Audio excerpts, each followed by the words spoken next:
Haleluya. Mari Bapak Ibu sekali lagi kita tundukkan kepala. Kami sungguh sangat amat mengucap syukur untuk kebaikan-Mu Bapa. Pagi menjelang siang ini dalam keadaan sukacita ketika kami melakukan program pertumbuhan rohani kami, dan salah satunya itu adalah kami berpuasa. Karena kami percaya dan kami yakin waktu kami berpuasa, maka fokus hidup kami sepanjang 24 jam ini selalu dan selalu bersama-Mu. Dan bahkan kami mau lebih lagi, bukan saja pada saat kami berpuasa, tetapi segenap hidup kami adalah hidup yang berfokus pada Tuhan. Karena kami percaya ini adalah bagian dari proses kemenangan demi kemenangan yang akan kami raih ketika kami masih hidup di dunia ini. Ketika Tuhan masih mempercayakan kami ada, berarti kami harus menghasilkan buah-buah kemenangan Kristiani kami kepada dunia yang gelap, dunia yang mencari kemenangan. Oleh karena itu Bapa, biarlah setiap pujian penyembahan yang sudah kami naikkan, terimalah ini sebagai wewangian, terimalah ini sebagai dupa yang harum di hadapan-Mu. Bersukacitalah oleh setiap pujian kami, bersukacitalah, gembiralah oleh setiap pengakuan kami, pengagungan kami kepada-Mu di tempat yang maha tinggi. Sampaikan isi hati-Mu Bapa. Ketika Engkau bersukacita, kami percaya setiap isi hati-Mu akan Kau keluarkan kepada kami. Terima kasih Bapa. Pagi menjelang siang ini juga Kau percayakan hamba-Mu untuk berdiri di depan umat-Mu yang kudus ini. Pakai hamba-Mu menyeberangkan kebenaran firman Tuhan dengan bahasa yang sangat sederhana, sehingga siapapun mereka yang mendengarnya, mereka mengerti, dan waktu mereka pulang, mereka menjalani proses hidup untuk mencapai kemenangan demi kemenangan. Jangan satupun dari kami terlewatkan firman Tuhan. Bahkan setiap kami mau membuka hati dengan hati yang lembut, dengan hati yang penuh kerendahan di hadapan-Mu, biar hati kami dipenuhi oleh kebenaran firman Tuhan. Terima kasih Bapa. Syukur dan doa hamba-Mu ini bersama umat-Mu ini, semua kami naikkan hanya di dalam nama Tuhan Yesus Kristus, Tuhan dan Juru Selamat kami yang hidup, yang siap diberkati Tuhan. Mari sama-sama katakan amin. Sekali lagi beri tepuk tangan yang meriah buat Tuhan kita. Puji Tuhan, haleluya. Nah saudaraku, pagi ini saya mau bicara tentang kemenangan yang harus saudara raih di dalam kekristenan saudara. Ketika saudara menjadi orang Kristen, saudara tidak dirancang sebagai pecundang, saudara dirancang sebagai pemenang, sebagai orang-orang yang dimanapun saudara berada, ada kemuliaan sinar Tuhan dalam hidup saudara. Apapun persoalanmu hari ini, izinkan Tuhan berkarya di balik setiap persoalanmu, agar orang boleh melihat waktu engkau dilanda persoalan, waktu engkau menghadapi masa depan yang menurut orang suram, tetapi ada kepastian dalam Kristus. Beri tangan yang mulia buat Tuhan kita. Nah, hari ini saya berbicara tentang bagaimana mencapai kemenangan itu. Setiap orang harus melalui proses. Tidak ada orang yang instan. Saya nggak percaya di ruangan ini ada orang yang sukses tidak mengalami kegagalan.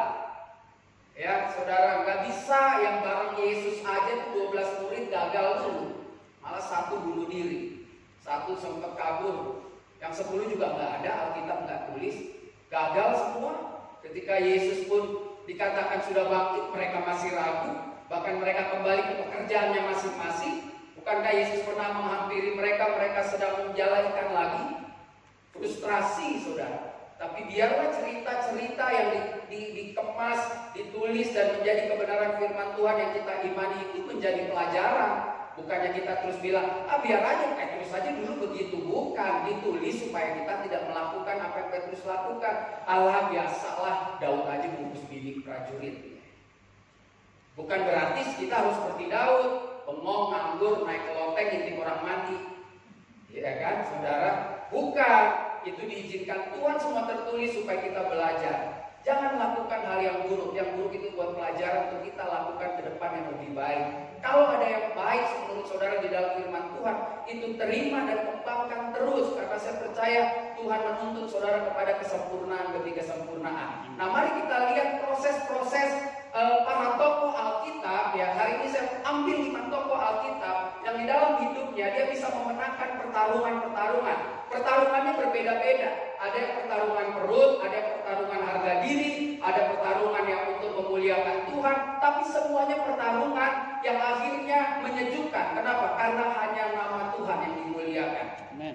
Ya, kemarin saya bilang juga di anak muda, ya kalau lu kerja ya kerja aja, tapi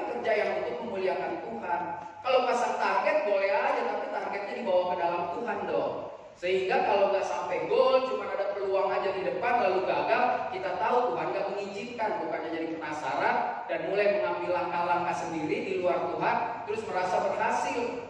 Jangan. Hari Selasa di kaum Bapak saya bilang, kau menginginkan sesuatu, lalu kau berdoa, terus kau nggak dapat juga. Kenapa? Karena Tuhan tahu apa yang kau inginkan itu untuk memuaskan diri saudara. Kan sekarang kita udah nggak bisa lagi memuaskan diri kita. Ya, daging kita agak sedikit direm sama Tuhan dan bahkan akan diajar dimatikan. Udah gak belanja lagi ke mall kan?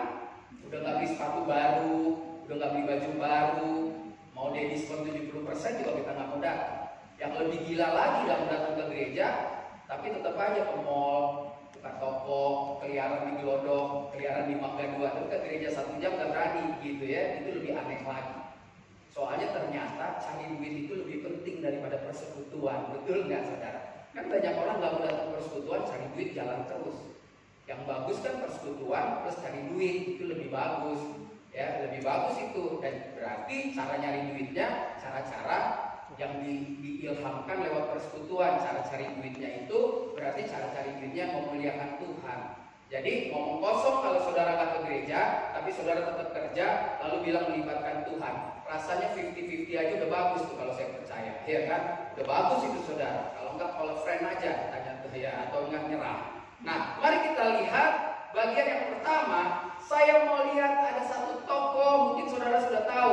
Tokoh ini udah tua, udah kohir, udah lanjut usia, siap mati doang, malah dipanggil Tuhan di umur 600 tahun. Tokoh ini namanya Nuh. Nuh ini luar biasa. Alkitab menulis dia orang yang berbeda di zamannya.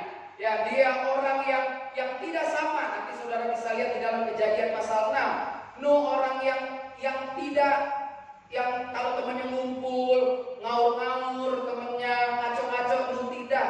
Nuh tetap melakukan apa yang baik, yang benar di hadapan Tuhan. Ya, dulu zaman Nuh belum ada hukum Taurat. Ya, saudara. Zaman Nuh jadi membunuh orang biasa aja, nggak tahu hukum dosa. Tapi hukum moral pasti ada, karena manusia itu diciptakan serupa segambar sama Tuhan, dan Tuhan pasti tidak suka membunuh, harusnya kan begitu. Makanya saya berani mengatakan semua orang apapun agamanya pasti punya hukum moral di dirinya, punya sesuatu yang baik karena Tuhan terlibat di dalam kehadiran orang itu di dunia ini. Kemarin kita bahas di anak muda, apapun namanya nggak ada anak haram. Gak ada anak haram saudara. Karena Tuhan menenun manusia sejak di kandungan ibu. Gak ada. Orang jadinya kesepakatan kok.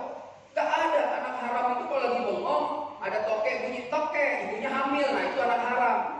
Ya, nah ini perlu kita tahu bahwa setiap orang punya moral baik.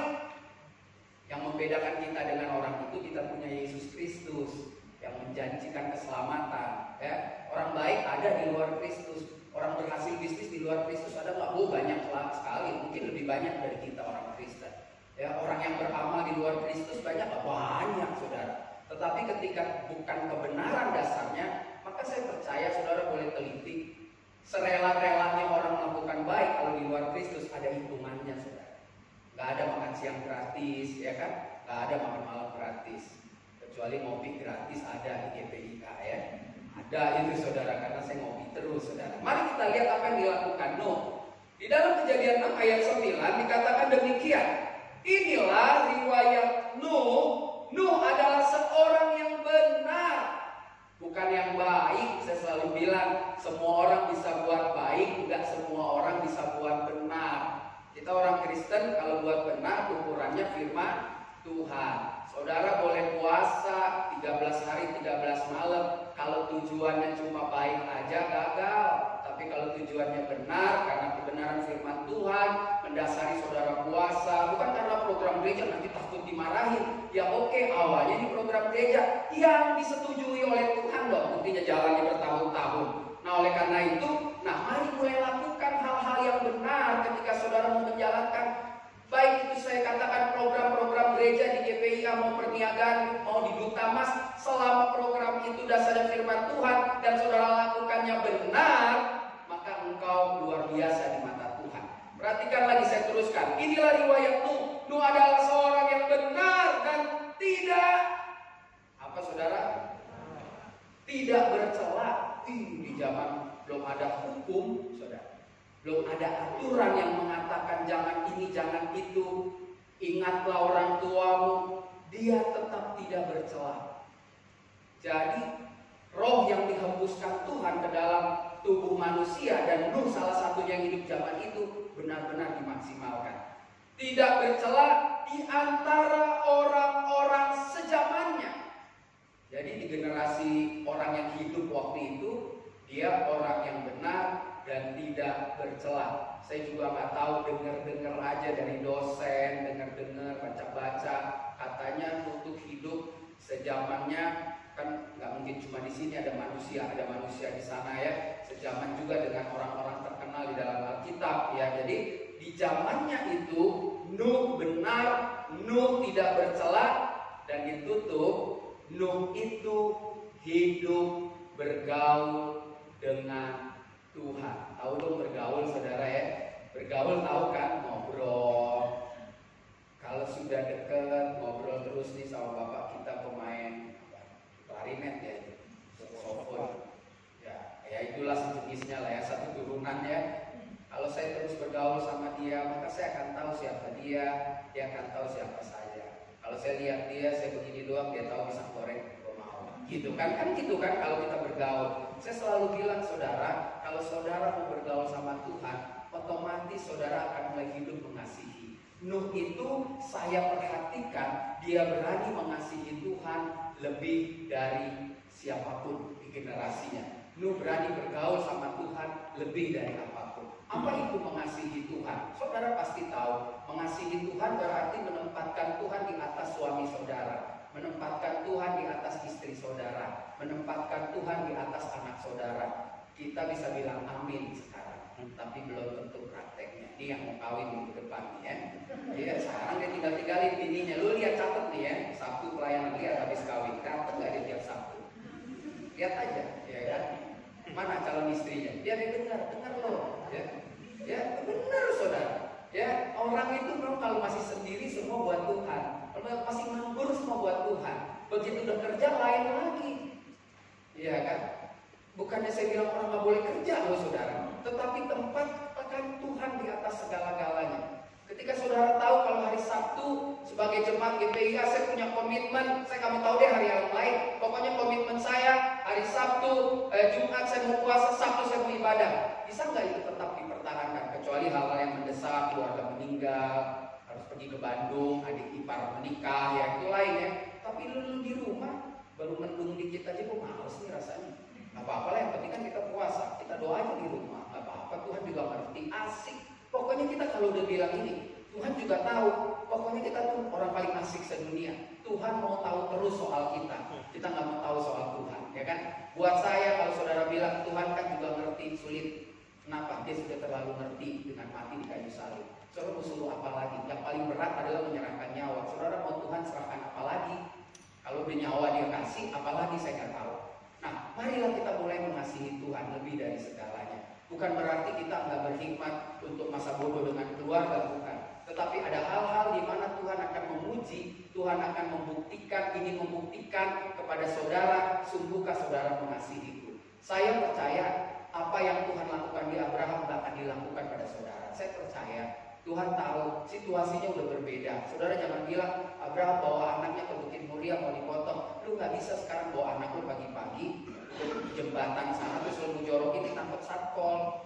Enggak, Tuhan tahu. Tetapi akan ada ujian-ujian yang saya percaya kelasnya sama untuk membuktikan apakah saudara mengasihi Tuhan di atas segala-galanya. Untuk bisa mengasihi Tuhan, ada proses hidup yang perlu kita jalani. Saya nggak perlu ulangin seperti saudara anak remaja atau dia muda. Saya nggak perlu ajarin saudara bilang, baca Alkitab dong tiap hari, nyanyi dong, level saudara udah tinggi, puasa. Tapi kalau udah puasa gini nggak baca Alkitab tiap hari, jadi pembohong sih ya. Kalau cuma nahan-nahan lapar, nanti buka puasa makan 3 piring, itu namanya nunda makan. Ya kan begitu saudara ya. Kan ada gitu orang nunda makan. Atau juga emang gak punya duit, irit-irit, ya udah gue puasa, jangan saudara. Ketika saudara lakukan ini, saudara tahu saya mau lebih dekat lagi. Saya kan orang puasa itu menderita saudara. Penderitaan dong, nahan makan, nahan minum, emosi, itu penderitaan. Nah justru itu kita belajar. Di tengah Tuhan proses kita, ada penderitaan tapi kita tetap kontrol hidup kita. Kita tetap bisa bilang Tuhan Yesus baik. Bukannya jadi marah kalau puasa. Puasa marah-marah. Kamu jangan ganggu mama ya, mama lagi puasa tahu nggak? Udah yang penting kamu makan, mama masakin. Udah, jangan pancing-pancing emosi, nanti mama batal. Sebetulnya udah gak puasa lagi tuh saudara. Iya kan? Nah, jadi mari kita lihat apa yang dilakukan Nuh kan berpuasa juga di antara teman-teman sejamannya yang kacau-kacau. Dia nggak kacau, saudara. Bahkan Alkitab menulis, Alkitab ini firman Tuhan yang sahih sah. Lihat dikatakan dia orang yang benar. Makanya saya bilang orang benar pasti menghasilkan buah yang baik. Orang baik belum tentu menghasilkan yang benar. Karena banyak orang baik di Indonesia. Untuk bayar orang itu juga baik. Karena saya bayarin anak sekolah sampai jadi sarjana S1, S2, S3. Tapi ingat, lu harus melakukan apa yang gua mau. Itu namanya bukan benar, itu cuma baik. Tapi kalau benar, gua sekolahin lu, saya sekolahin lu sampai S3, habis itu lu lulus, lu lupa, aku juga gak apa-apa. Yang penting hidup lu jadi berkat dia bagi orang lain. Sana pergi gak apa-apa. Nah itu namanya benar, ya, nggak menuntut.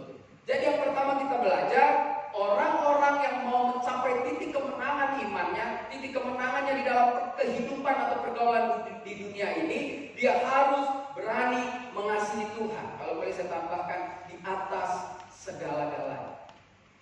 Tuhan segala-galanya. Ya, jangan rusak iman kita hanya karena ini nih, badan, daging. Memang roh penurut, daging lemah.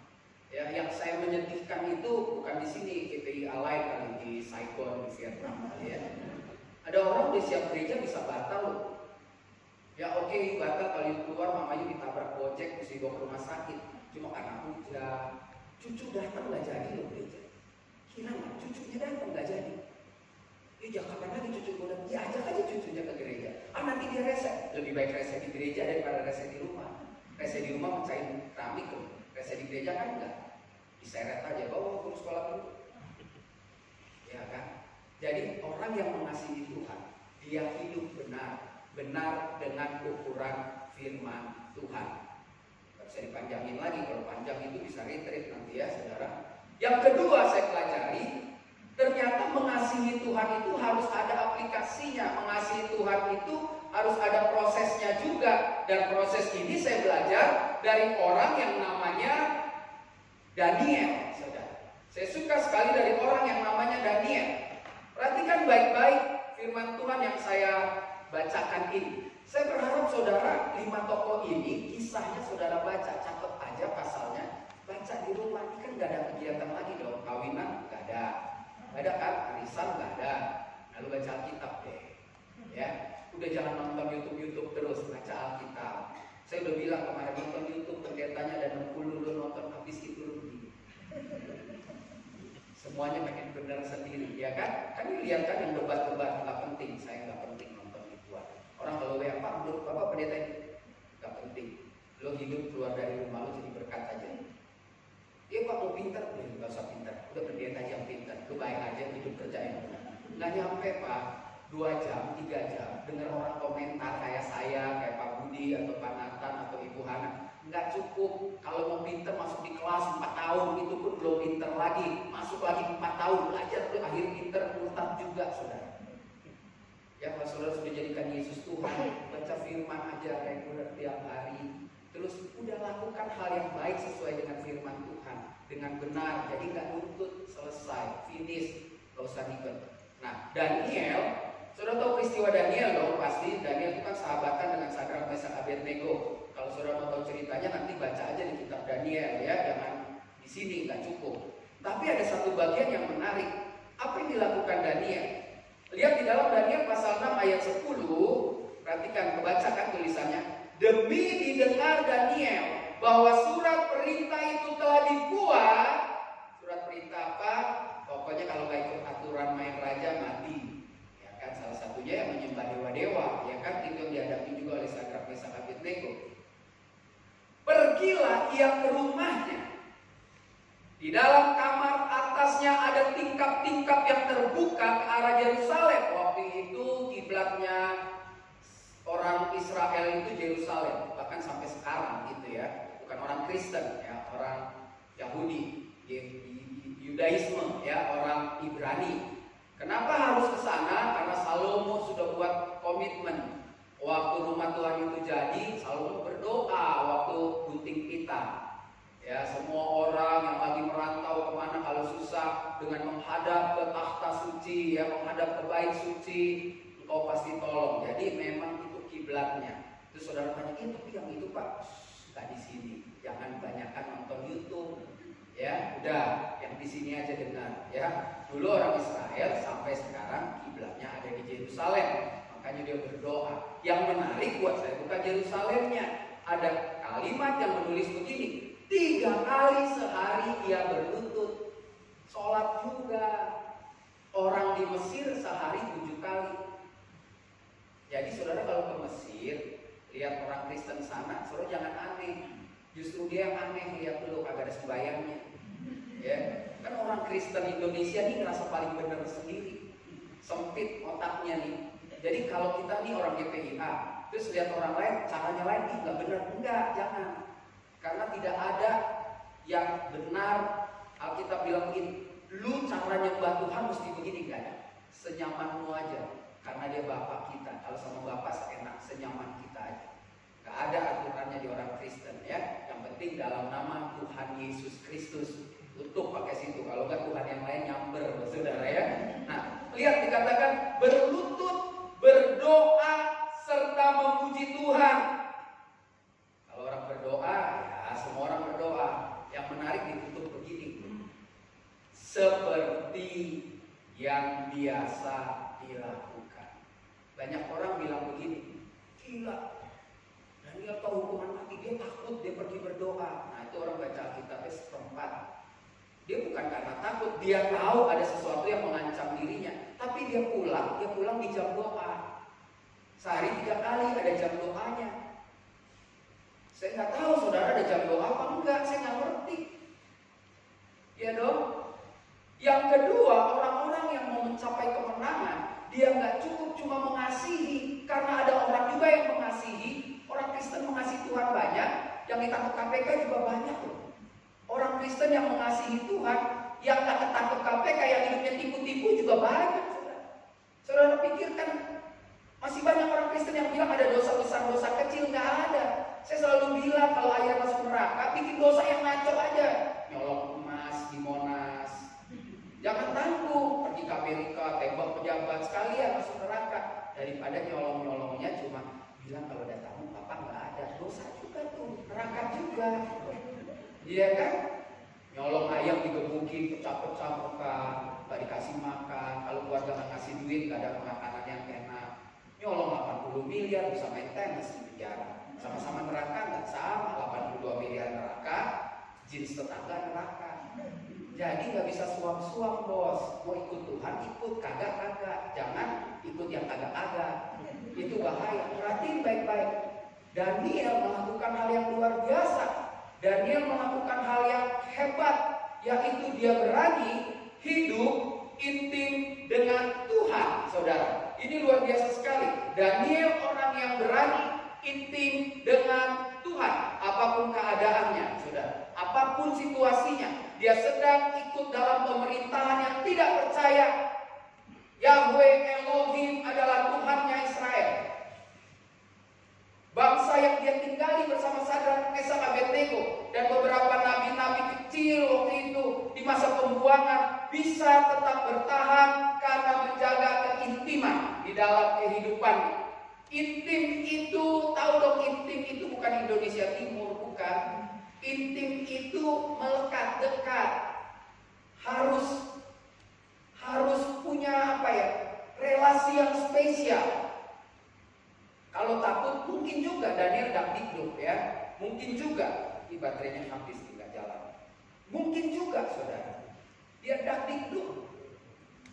Berdetak hatinya. Ya kan? Tapi apa yang terjadi saudara?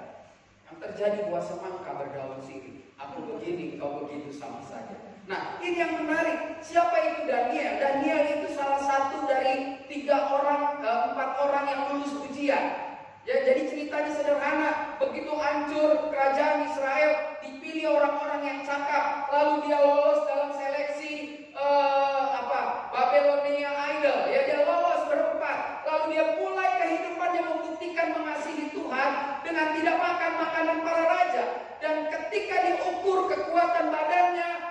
ditembak dah 36,1. Ototnya bagus, demamnya nggak ada, padahal cuma makan sayur pahit. Kalau puasa aja sih saya setuju. Tapi kalau udah mulai puasa dipahit-pahitin makan daun pepaya, saya kurang juga setuju, saudara. Karena yang penting aplikasi hidup, ya kan. Ya kalau saudara mau lakuin boleh, tapi saudara jangan paksa ke orang kan. Lu puasa Daniel dong sekali makan sayur pahit enggak? Gua lagi penasaran sama namanya apa tuh, kemarin ditawarin tuh sop kura-kura. Kalau gua nanti ke perniagaan lagi gua mau makan tuh. Kemarin gua takut makan itu, saudara ya. Apa itu tuh ya? Ya itu pokoknya saya ditawarin sama kepala, wih kura-kura punggungnya saudara saya bayangin gimana tuh punggung diketok-ketok dihancurin tuh. Ya kan? Aduh, kalau saya pelayanan di Tangerang Lama juga ditawarinnya itu biawak. Aneh-aneh saudara. Ada ya di Tangerang Lama tuh, jungkok sekali deh. Ular apa sih? Saya cuma kaki 4 lah, babi, jaing, boleh lah ya kan. Tikus enggak? Kura-kura saudara, saya bilang sama istri saya, tadi lu tau gak gembala si pendeta tengah nawarin kura-kura. Ih, istri saya bilang gitu. Ternyata orang Kalimantan makan juga saudara ya, bulus-bulus katanya buat minyak. Ya udah nanti kalau kesana lagi bungkus. Oke. Masih lama tahun depan bulan Februari, jadi kok kuatkan diri saudara ya. Bayangin nggak kepalanya kalau keluar? Ada di WA buaya, thank you. Buaya aja kagak bisa makan kura-kura. Ada ya dikirim ke buaya makan dulu, lepas terus. Haleluya. Ya jadi yang kedua saya belajar dari Daniel. Ya udah nggak apa-apa. Tolong pencetin aja mas. Belajar ini ya. Belajar dari klik next ya. Belajar dari Daniel. Daniel memperlihatkan hidupnya yang intim. Kecepatan. Ya sudah. Waktu dia mulai berada di kerajaan itu, dia mulai menunjukkan perbedaan. Bayangkan ketika Daniel bisa mengartikan mimpi raja, lalu dia mau dikasih hadiah, hadiahnya bisa dibilang begini, nggak usah. Kasih aja ke teman saya, Sadrak Mesak Abednego, untuk memimpin di tempat yang Tuanku Raja berikan. Itu bukti orang kalau mengasihi Tuhan, itu bukti kalau di-refresh, ya kan? Kalau orang mengasihi Tuhan, kalau orang mau takut sama Tuhan, maka ketika melakukan kebaikan tidak menuntut, ya kan? Mungkin PowerPoint-nya di-refresh Pak. Yang ketiga, yang saya lihat yang hebat, nah hidup sudah.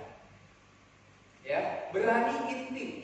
Ingat yang pertama mengasihi dan mulai intim sama Tuhan. Pak Ibu, intim itu salah satunya seperti di kaum pria saya katakan, sempatkan setiap hari di rumah untuk ngomong kebaikan Tuhan. Full team. Kalau kesebelasan full team. Lu kerja jam 6 gue tahu deh. Rumah di sini kerja di Cikarang. Ngomong sama suami, Tuhan buka jalan cari rumah deh yang kerja yang di daerah Jelambar. Tuhan buka kalau bener. Capek juga sih hidup ya kayak gitu ya. Rumah Duta Mas, kerja Cikarang. Ayam belum sempet kukuruyuk lu udah bangun. Lu jalan kerja terus begitu bolak-balik sampai pensiun. Habis pensiun, ini udah gak ada waktu. Gue kan biasa kerja, gue bingung, gue nawarin, ayo lu sampai mati, lu gak kenal satu bini lu. Jangan gitu. Begitu juga istri-istri yang kerja ya, dan sampai lu mati, lu gak tahu anak lu kayak gimana. Kita aja ya, ada yang istri gak kerja, yang suami dekat kantor rumah aja, ngurusin anak itu ribet minta ampun. Nah, bicarakan dong tentang kebenaran, tentang kebaikan Tuhan dalam hidup. Itu yang saya tekanin ke kaum bapak. Sesibuk-sibuknya, gak perlu panjang ayatnya. Kalau gak bisa cerita, nyanyi. Bangun pagi anak bangun, lu nyanyi betapa baiknya Engkau Tuhan. Hal-hal yang selalu dari firman Tuhan itu menguatkan. Atau mau jalan anak pukul dulu sini, Bapak mau berdoa, buat 3 menit aja. Pokoknya harus ada yang baik, supaya isi rumah kita itu menghasilkan hal yang baik. Dasarnya firman Tuhan. Daniel melakukan itu. Dia doa, apakah dia lari? Enggak. Dia tetap masuk kan saudara ke kandang singa. Tetap saudara. Enggak mati. Terus saudara bilang, gue mau intim ah.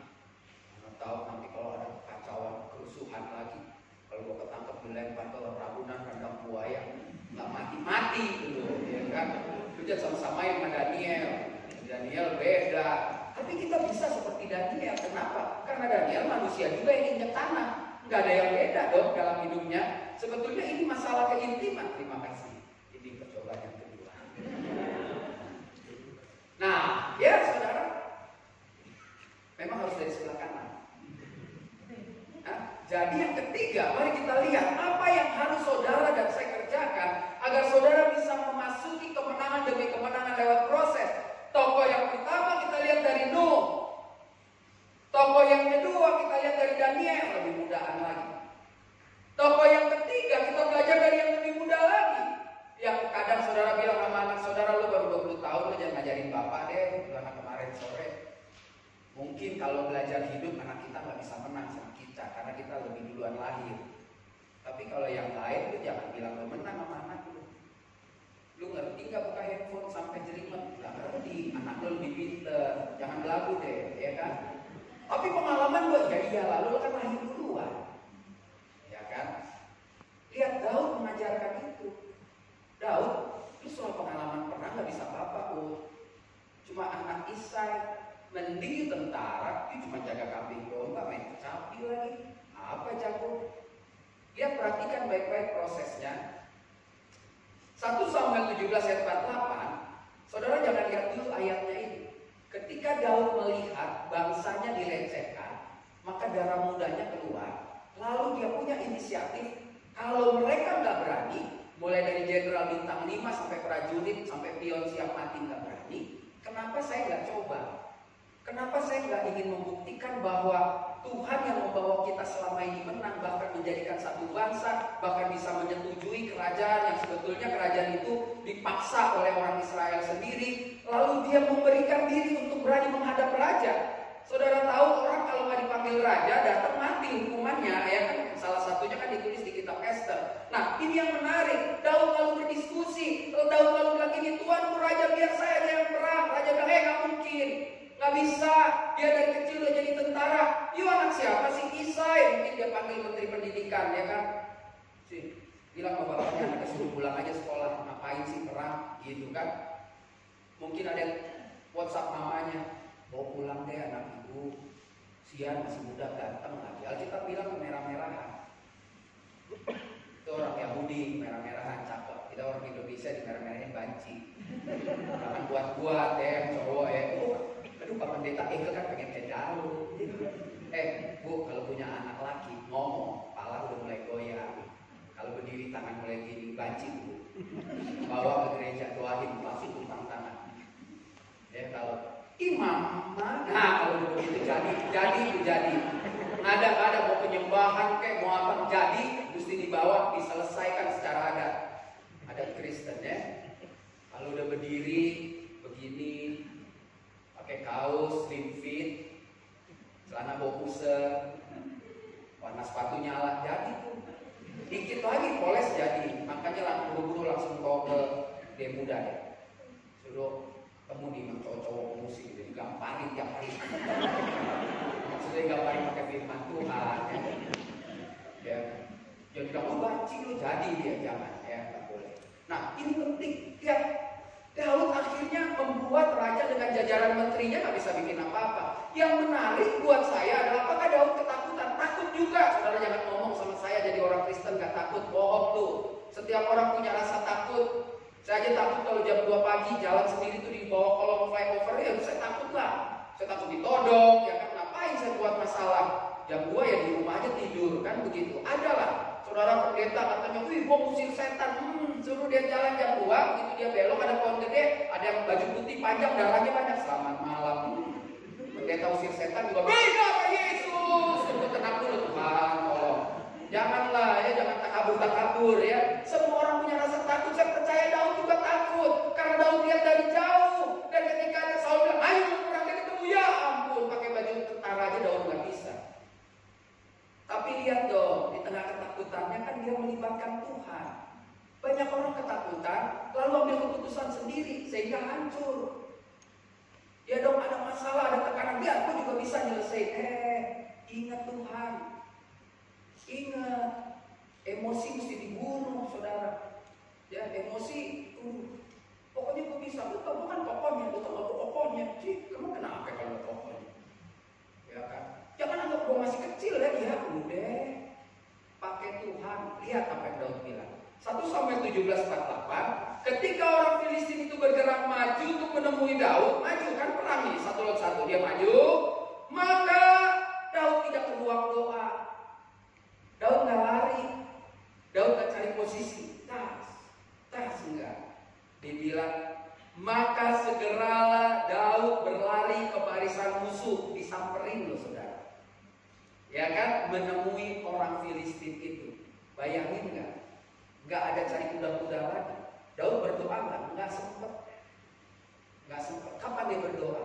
Kemungkinan sebelum berangkat. Makanya lu sebelum berangkat keluar dari rumah berdoa. Karena keluar dari rumah itu peperangan melawan Goliat. Jangan-jangan di rumah ente Goliat suami ente lah. You bangun lihat suami nggak kerja, marah. Goliat itu artinya musuh. Jangan-jangan istri saudara jadi Goliat. Saudara hidup di tahun 2020 ini, saudara jadikan istri saudara Goliat karena di kepala saudara masih hidup di Mesir 1970. Saudara masih membayangkan istri harus bangun 4:30 masak air panas. Istri sekarang saya nggak nuntut istri saya bangun jam 8 dia bodo amat. Air panas lu tinggal pencet dispenser, jangan norak. Iya kan? Jangan aneh-aneh deh. Lu tau gak dulu mama bangun jam 4 tau gak cari kayu bakar, dia bakar dulu. Sekarang pencet tek kayak panas. Kemasannya dibedain dong, jangan sama. Ya kalau saudara tanya, kalau Pak Pendeta tuntut istri apa? Udah, gue tuntut dulu setiap hari baca Alkitab.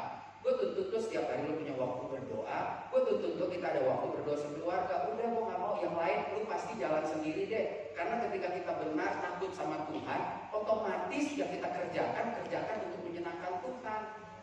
Bukan dijadikan istri robot, suami robot. Lu laki tau gak, lu ngawinin gue dulu lu sering kasih bunga, bang bunga. Sekarang bunga bang cuma 14.000 sebulan, tau gak?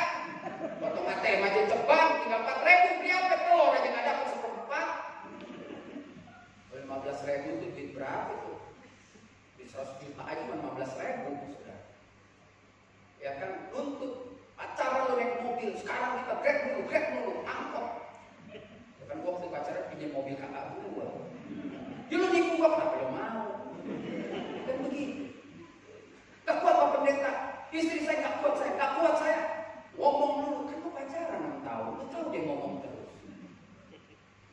Denger nih, gue jadi ke lu. Lu indah lu selama pacaran. Lu minum kopi di sono, mau bungkus, bayar listrik lu ntar. Enak aja. Gak bisa, sampai nama calon bini lo nih, gua sebagai bantuan ngomong benar-benar gak ada yang bisa indah waktu pacaran. Kau dan aku selalu untuk selamanya. Alkitabnya tulis sudah selesai 2 tahun masa bercinta-cintaan lu perang. Udah sekarang ampau gak jelas lagi kau. Tapi kan juga gak ada pengeluaran makan buat undangan. Impas kan. Hidup ini lihat apa yang dilakukan Daud. Daud ini berani menghadapi tantangan. Daud ini bukan pecundang. Hidup ini ada pertarungan. Hanya orang-orang yang mau bertarung yang menang. Gak bisa dia di rumah menang. Keluar dari rumah bertarung. Doa di rumah. Keluar doa cuma bisa paling seperti Daud. Daud nyanyi, ya Tuhan, ya Tuhan, ya Tuhan, ya Tuhan. Lu gak bisa duduk berlutut lagi, ditebas kepala lu. Saudara gak bisa lagi. Makanya perkuat barisan pertahanan di rumah. Sehingga waktu melepas suamimu keluar, gak ada kecurigaan. Dan zaman sekarang suami yang tukang selingkuh udah gak ada waktu. Lu mau selingkuh masih apa, ada COVID, mampus lu. Dulu bawa tamu, mana pulang jam 10? Ya gak bisa lah. Ada pembeli dari Taiwan, kan gue gak enak. Gue sih kagak minum, bener. Dia minta ke karaoke. Gue jaga keputusan, udah gue jam 10 pulang. Sekarang gak ada tamu lo minta ke karaoke. Ya kan? Emang sih jaga keputusan di karaoke. Cuma kan kalau mbaknya bawa minuman kan kagak enak juga karena roknya kurang bahan. Ya, itu kan penting saudara. Daud menghadapi tantangan, perhatikan baik-baik. Waktu musuhnya maju, dia maju juga. Saudara, tahu nggak apa yang dikatakan Daud sebelum musuhnya maju? Orang Filistin bilang begini, sangkamu anjingkah aku, kau mendatangi aku dengan tongkat, sementara aku dengan senjata perang yang benar, bahkan pakai anak buah untuk bawain. Daud bilang begini, lu datang dengan tombak dan lembing, gua datang dengan nama Tuhan semesta alam. Daud meninggikan Tuhan di atas pertarungan hidupnya. Saudara, kalau mau menang dalam pertarungan hidup, tinggikan Tuhan, bawa Tuhan. Udah jangan bawa yang lain. Jangan bawa marga, bawa gua keturunan. Dulu bapak gua dokter lagi, dulu bapak gua yang bangun ini, dulu segenggam emas kau pinang aku. Akhirnya apa? Lihatlah gambar merah di pipi, bekas gambar tanganmu. Jangan ngomong dulu, ngomong sekarang. Dan ke depan, hidup harus berani menghadapi tantangan. Aku mengasihi engkau Yesus. Tinting kagak, nyanyi doang di sini. Tapi saya mulai tinting, keluar dong dari rumah. Hadapi tantangan. Hadapi. Kita nih kalau di grup pendeta saya senang banget. Bukan saya bilang terus gue belagu, enggak juga. Gue juga banyak nganggur, biasa-biasa aja. Tapi nggak usah lah. Kita cerita, sekarang susah. Lah, dulu senangnya kemana? Saya selalu bilang gitu. Pak, tahu lah Pak, sekarang susah. Ya udah dulu senang ya. Dulu senangnya kemana? Oh, lu nggak cerita sama gue? Lu seneng lu nggak cerita, cuma kirim foto WA aja. Lu lagi di Paris, lu lagi di New York. Sekarang lu susah, tapi lu diinjak New York, gue belum. Lu bawa dulu gue ke sono, baru lu cerita. Enak aja. Karena semua orang sekarang juga lagi susah. Saya selalu bilang dimanapun khotbah, jangan cerita tentang kesusahan, karena sekarang dunia lagi susah. Jadi bagaimana kita keluar dari kesusahan ini? Saudara harus lebih lagi mengasihi Tuhan. Saudara harus lebih lagi intim dengan Tuhan. Saudara harus lebih lagi berani menghadapi tantangan. Hidup ini adalah perjuangan. Kapan perjuangan selesai? Sampai kita meninggal, saudara. Itu pun kita meninggal, keluarga kita berjuang. Ada loh, jas gak punya, peti mati gak sanggup. Ya orang hidup nyusahin, mati nyusahin. Yang lebih ngeri lagi, di petinya ditaruh lagi Alkitab. Ya, hidup aja gak baca, gimana mati? Udah ditaruh Alkitab, dikremasi, dan Alkitab dibakar, saudara. Ya ampun. Taruh sepatu yang mahal. Saya menurut orang gak Kristen, saya Kristen benar, saya kualat. Waktu bapak saya meninggal, sepatu yang bagus ditaruh. Kok 9.000? Gua ambil, bener-bener nih saudara di Tuhan tahu. Terus keluar, jangan nih sepatu kesayangan. Gue yang bikin. Pertama kali gue dapet duit, gue belinya sepatu mahal saudara zaman dulu. Gue kasih aja ponakannya dipakai 6 tahun lebih. Ponakannya pakai kawin, dia bilang ini sepatu dari OG. Gue bilang nggak masuk akal. Dulu aja saya obatnya masih ngawur-ngawur, nggak masuk akal saya. Kalau sepatu, apa yang pakai jas-jas yang sisa-sisa kasih aja orang. Mama saya, istrinya cinta sejati. 9 tahun meninggal ke sekarang. Baju disimpan, gue bilang lu ngaku Kristen tuh berhala. Kasih orang. Yuk kan ini ada aku kirim aja ke kampung. Lu simpenin baju dia. Lu boleh berdoa. Lama-lama setannya datang. Bukan setan bapak saya. Lucifer yang nyamar-nyamar suka datang. Kayak orang suka kayak begitu ya saudara ya. Ya ini, lo kasih tahu. Suami lu udah meninggal atau istri lu meninggal, udah selesai. Kubur, nyanyi sampai bertemu. Kubur, selesai. Kenangan yang disimpan yang emas berlian, baju bagian aja orang. Yang lucu nih kesaksian mamanya Hendra kemarin, waktu suaminya sakit itu. Lu duit taruh di mana? Gue ketawa lu. Emang orang beriman, lu mati duit jangan sampai lu bawa mati kan gitu. Atau ada aja. Saya pulang ketawa loh. Sore ini gue cerita sama bini saya. Gila kesaksian emang orang ya. Iya bener loh, saya juga kan seperti itu. Bapak saya mati semua rumah kita bongkar. Agak ada. Akhirnya juga kalau tempat tidur kita korek-korek spiteng. Saya bilang mama saya udahlah. Udah begitulah. Makan tuh cinta. Ada warisan gak apa-apa, yang penting warisan Tuhan lah ya. Saya diajarin baik sama bapak saya gitu. Bagus juga. 2 tahun sebelum mati dia senang lagu itu. Bapak surgawi ajarku mengenal. Tapi kita nggak tahu kan dia mau meninggal ya kan. Tapi dia senang lagu itu. Pesta-pesta nyanyi lagu itu. Semua yang terjadi ya, kata orang kalau mau meninggal dia sendiri yang berperkara sama Tuhan. Kita nggak tahu ya. Jangan andai-andai. Tapi ini yang kita bisa lihat. Ketika orang mengasihi ketika orang intim, maka harus ada aplikasi dalam hidup ini. Yuk keluar, hadapi tantangan. Semua orang sekarang sedang bertarung. Jangan jadi pecundang. Please, jangan nangis, jangan curhat. Gembala begini ya, sejak ada COVID. Lu ngomong sama Tuhan aja. Datang ke gereja senyum, matiin handphone, itu yang penting. Iya benar. Karena ketika handphone bunyi, kau masih mendua hati. Gue gak tahu tuh bunyinya dari mana. Biasanya kelihatan sektor kiri, kanan, depan, tapi ini aneh, handphonenya mahal pasti. Serius saudara, yuk keluar, hadapi tantangan ini. Dan itu adalah bagian dari proses kemenangan sebagai orang Kristen. Mengasihi, intim, dan hadapi tantangan. Yang keempat, saya belajar dari para janda. Siapa janda di sini boleh angkat tangan? Gak usah malu, gak apa-apa. Ada janda sini.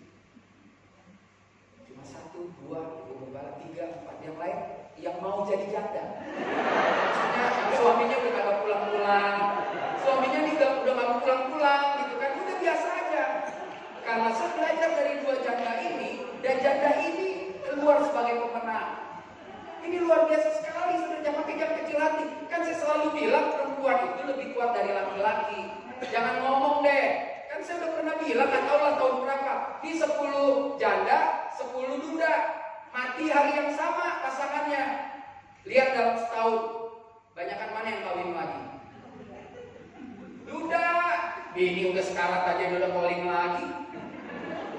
Belakangnya gue gak kuat nih, kan istri gue kata dokter 3 bulan lagi. Bapak dia gak tahu lo bekas pacar gue, tapi lo mau gak doain? Pengerja juga misalkan ketemu. Tapi sedih. Dia ingat gak dulu waktu lo putusin gue? Jadi makanya udah kalau udah bubar. Itu tapi biasanya mulainya dari duda. Jadi perempuan itu harus diakui lebih kuat. Ya, saya juga keras juga. Ini saudara yang suami-suami keras. Tapi kalau istri ngomong mikirin nggak? Mikirin. Kalau enggak ya lu bukan manusia kali. Saya kalau nggak bisa bagaimana kalau istri bilang ya tapi kamu begini-gini, mikir juga. Kalau istri bilang dulu nih kalau ada COVID, kok pengen dia beli tas ini, kepikiran loh. Biar nggak ada duit, pengen nyenengin istri kan begitu. Kuat kan istri? Kuat loh. Ya kakak mama saya meninggal anaknya 5, 5-5-nya jadi manusia. Maksudnya jadi manusia yang benar. Gak ada yang ngawur, gak narkoba, gak apa, semua punya jabatan, bagus kerjaannya. 1 ibu, 5 anak bisa jadi. Sekarang lo denger lo, 1 ibu 1 anak aja mau gereja pakai telepon, ma titip dong mau gereja. Kampungan, anak 1 aja gak bisa kita urus, anak 2 gak bisa kita urus. Berarti ibu-ibu kita yang di atas 60 sekarang itu lebih canggih. Anak 7 hidup ya kan? Kita anak 2 udah tengah sana, lu mau pusing ya anak 2 apalagi yang pertama sekarang harus ini, gue bingung deh. Lu doa Tuhan saya pengen punya anak. Iya kan bener nggak saudara? Dengar nih calon pengantin. Kalau lu punya anak setahun lu nggak bakal main lu 3 bulan. Lu main melayani Tuhan lu pulang gini lu cukup. Dia ngomong lu kira aku fanfo. Ya kita udah punya anak kayak Pak ya, kalau jam baru masih bayi lu jam 1 jam 2 di anak kagak ngerti banget, bapak yang besok cari duit kagak ngerti, anak jam 2 Bini lagi 2 minggu sih bini masih seneng, mata masih segar, minggu ketiga mata mulai hitam tuh. Ya kan? Minggu keempat dia mulai nanya, kok gak kuat nih? Nah, yuk kita nyembah Tuhan, paling kejut. Kalau dia gak kuat tuh bukan menyembah Tuhan, lo gendong tuh anak, itu baru menyembah Tuhan ya. Nah, Ruth dan Naomi ini ciri orang-orang yang bekerja dengan keras. Saudara tahu dong tentang itu, kalau ada sinetronnya tentang Ruth, bintang filmnya adalah namanya Mahlon, Chilion, ya Naomi, Orpa, Ruth, sama bapaknya siapa? Pernah baca Alkitab, puasa jalan tapi gak baca Alkitab, sama yang bohong. Siapa? Naomi punya suami? Siapa? Kayak ini sih gak jelas. Kok gue dengerin sama gue? Siapa? Coba 1 orang aja, 1 orang. Siapa? Elimelek, ya kan? Nah mari kita lihat saudara. Kok ceritanya kan sederhana, pergi ke Moab sekarang di Jordania, lalu kawin. Ya kita kalau belajar tentang Ruth ya dia salah, dia kawinin dengan orang gak sebangsanya yang ilahnya lain. Lalu terus matilah mereka. Tinggal 2 ya, tinggal 3, 1 mundurin diri, 2 nih yang luar biasa. Ya kan, yang satu orang Jordan, orang Moab mengaku akan menerima dia menjadi bangsa Israel, menyembah Tuhannya yang sama. Kan dulu bangsa adalah agama. Jadi kalau lu bangsa Israel, agama lu menyembah Elohim, Yahweh, menyembah Allahnya Abraham, Ishak dan Yakub, nggak bisa lagi menyembah yang lain. Dan tinggallah dia di Bethlehem. Lalu kalau dia udah jadi janda Israel, maka dia harus ikut tata cara orang Israel. Janda nggak boleh keluar rumah, bos. Janda, lu zaman dulu nggak bisa lu cari janda, abang kawin sama janda nggak bisa di rumah. Itu orang Batak masih pakai tradisi orang Yahudi tuh, kalau suaminya meninggal, lalu istrinya sebelum ditutup petinya sebelum diangkat, istrinya dipakai itu tuh tudung. Nggak tahu deh kalau kalian ya, kasih tudung. Jadi kalau jalan ke kuburan ketahuan mana yang janda, yang pakai ulos. Kalau jadi janda muda pasti berebut yang nganter, masih muda bos. Bungkus, ya kan?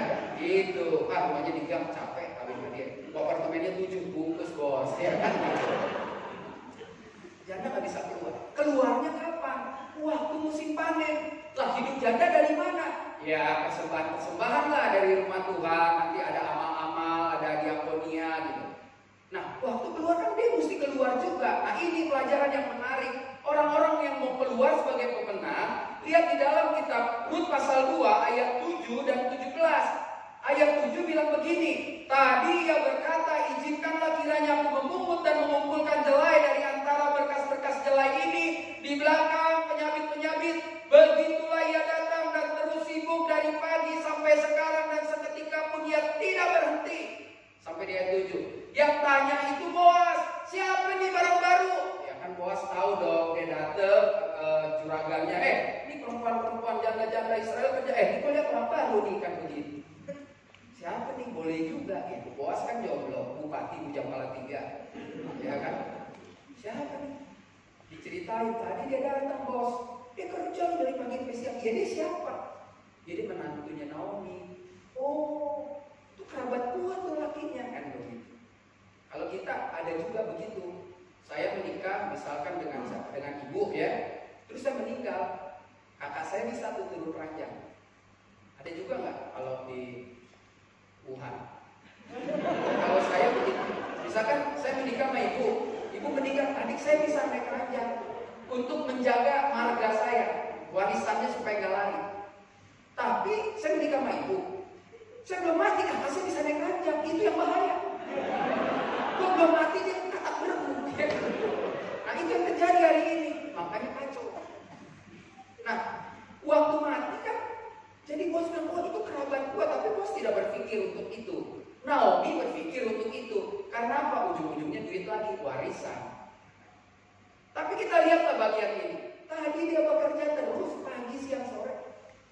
Ayat 7, di antara 7 dan 17, gua samperin dong, yang namanya Rute. Kok udah dengar siapa lu? Saya udah tahu, saya kenal banget mertua kamu. Apalagi almarhum. Wih, kenal dong bro. Kita kan suka kayak gitu ya, apalagi mau menggandeng anak kita sama anaknya dia. Wih, saya kenal banget bapak kamu. Oh iya, sebelum nikah sama mama, papamu sering kirim bunga ke rumah saya, bokis ya kan. Oh iya. Kamu jangan kemana-mana ya, kamu kerja di sini aja, begitu pesan Boas. Udah, pokoknya kamu jangan pergi ke kebun lain, kamu di sini aja. Boas kong kali kong lah, pokoknya dijaga, ini orang mesti dijaga. Bahkan ceritanya kalau perlu sore lo black dikit lah tuh karung lo biar dia bisa bawa pulang kan. Nah yang menarik ayat 17.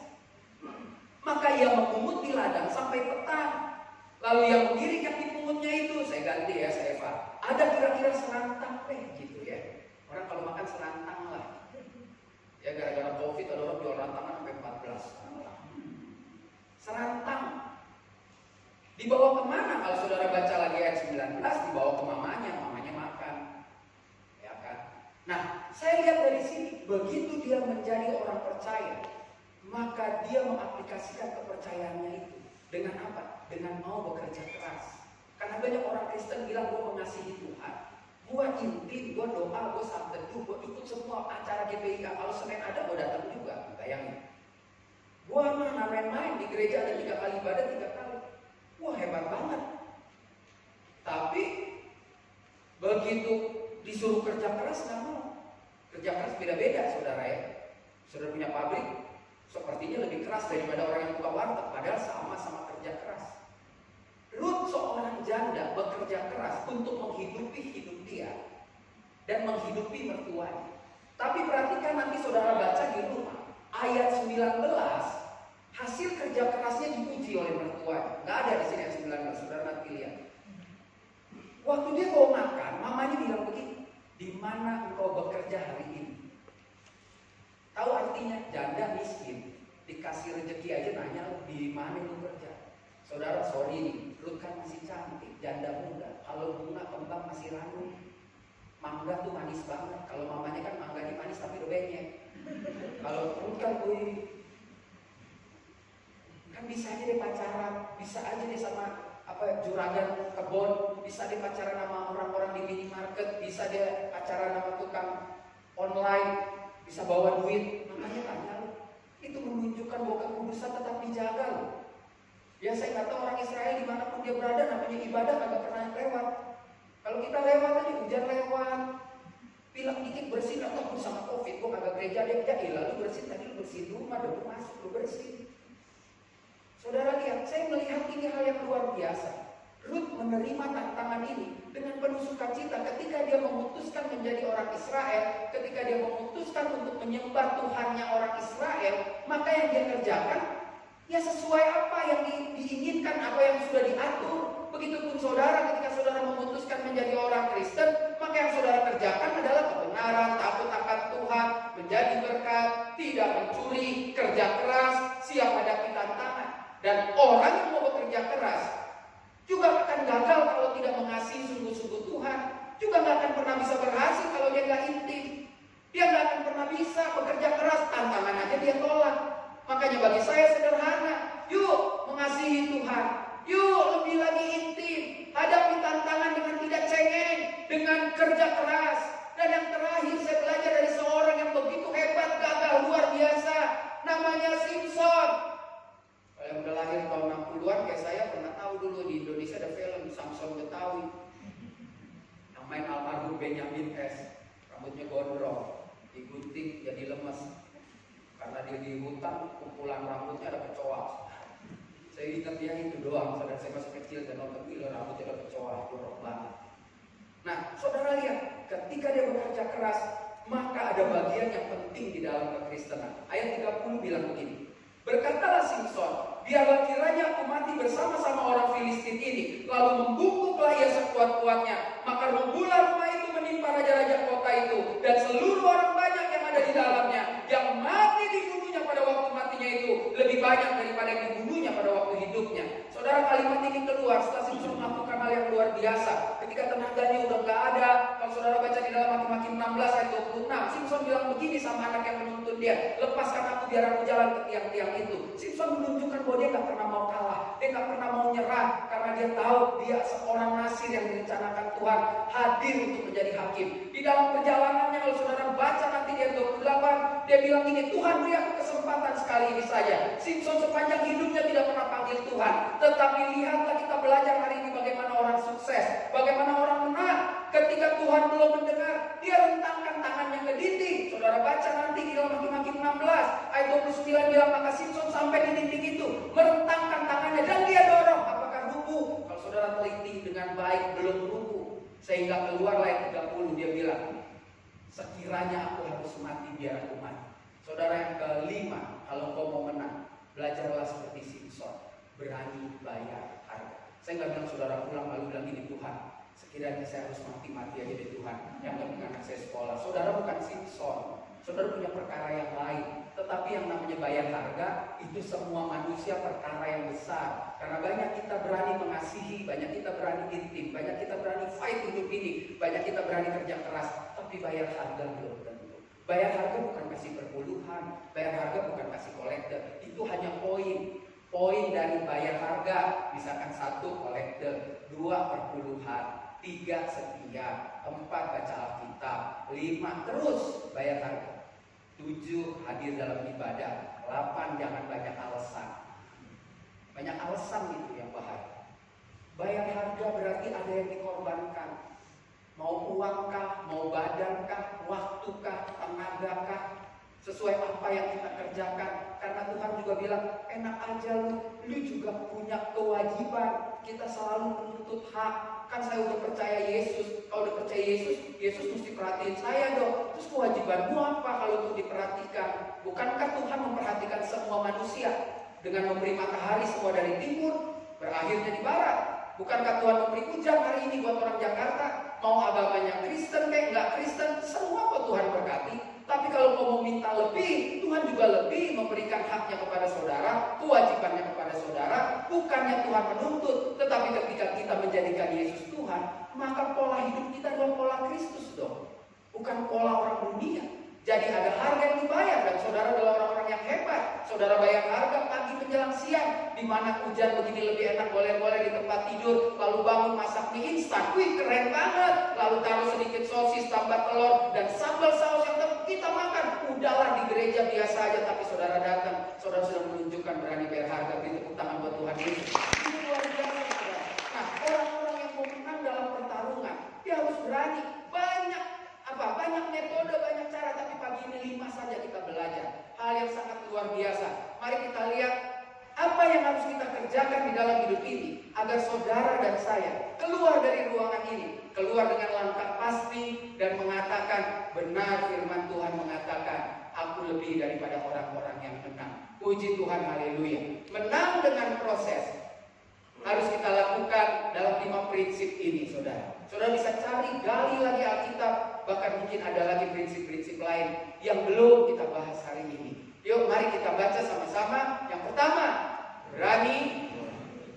Yang kedua, 3, 4, 5. Biarlah 5 hal ini boleh saudara bawa pulang untuk Sabtu depan, puasa lagi dengan suasana hati yang selalu riang di dalam Tuhan. Ya, 5 ini menjadi penutup. Musik belum siap, mengapa? Karena dia juga menikmati firman Tuhan. Haleluya. Ini drummer kita nih hadir lagi. Puji Tuhan. Berdoa buat Pak Hendra yang akan menikah ya, saudara ya. Satu lagi, ada orang yang mencuri dia. Ya kan begitu ya, kalau sahabat teman yang mau nikah. Lu tau gak, gara-gara dia kawin sama lu, dia gak pernah main lagi. Enggak tuh ya. Jangan egois. Dia juga ingin menjalankan kelaki-lakiannya di dalam hidup ini. Yuk beri tepuk tangan buat Tuhan Yesus. Mari kita bangkit berdiri, kita katakan, bukan berdiri di tengah badai dengan kekuatan yang Kau berikan, maka kita pasti akan keluar sebagai pemenang. Haleluya. Terima kasih. Terima kasih. Sungguh-sungguh katakan, bukan berdiri di tengah badai dengan kekuatan yang Kau berikan sampai kapanpun, bukan menang karena Yesus selalu menopang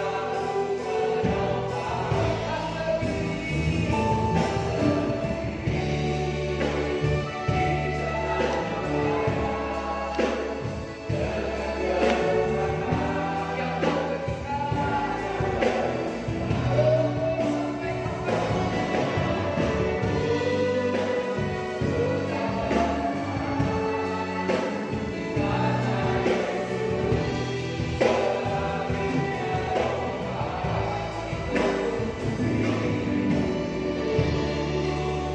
Saudara, mari ambil waktu 2-3 menit saja. Kita tunduk kepala, kita kembali mengulas-ulang kebenaran firman Tuhan. 2-3 menit bersyukur sama Tuhan. Tuhan baik, hari ini Tuhan ingatkan kita bahwa kemenangan pasti terjadi dalam hidup kita. Kalau kita mau mengalami proses demi proses yang Tuhan rancangkan agar kita menjadi orang Kristen, orang percaya yang kuat menghadapi badai. Saudara, hari ini kita belajar dan marilah mengasihi Tuhan di atas segala-galanya.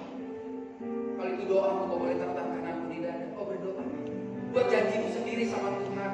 Kalau kau mau mengasihi Tuhan, lebih keluar dari rumah Tuhan ini. Bahkan Tuhan ingatkan kita, peristiwa Daniel. Daniel intim, nggak ada masalah. Dia pulang ke rumahnya, dia berdoa sehari 3 kali. Apalagi kita sekarang yang sudah hidup di zaman, di masa, di generasi kasih karunia Tuhan yang hebat. Maka kita nggak hanya 3 kali. Hidup kita adalah hidup yang berdoa. Hidup kita adalah hidup yang selalu menyenangkan Tuhan. Setiap kata-kata kita adalah kata-kata yang membangun.